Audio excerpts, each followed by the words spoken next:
மயிலாடுதுறை அருகே நவீன அரிசி ஆலையை மூடக்கோரி இடுகாட்டில் பொதுமக்கள் நடத்தி வந்த உண்டு உறங்கும் போராட்டம் அதிகாரிகள் அமைதி பேச்சுவார்த்தைக்கு அழைப்பு விடுத்ததை அடுத்து தற்காலிகமாக கைவிடப்பட்டது.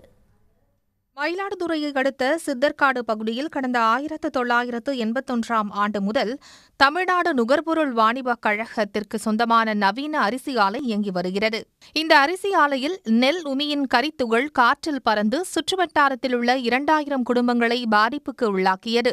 நவீன அரிசி ஆலையை மூடக்கோரி அப்பகுதி மக்கள் சார்பில் நீதிமன்றத்தில் வழக்கு தொடரப்பட்ட நிலையில் நீதிமன்ற உத்தரவுப்படி கடந்த 2010ஆம் ஆண்டு ஆலை மூடப்பட்டது.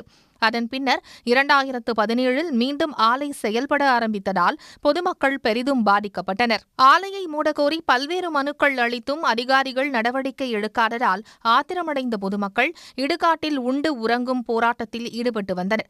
அமைதி பேச்சுவார்த்தை நடத்த அதிகாரிகள் தரப்பில் கோரிக்கை விடப்பட்ட நிலையில் பொதுமக்கள் போராட்டத்தை தற்காலிகமாக நிறுத்துவதாக அறிவித்துள்ளனர். உடனுக்குடன் செய்திகளை தெரிந்து கொள்ள சன் நியூஸ் பெல் ஐகானை கிளிக் பண்ணுங்க.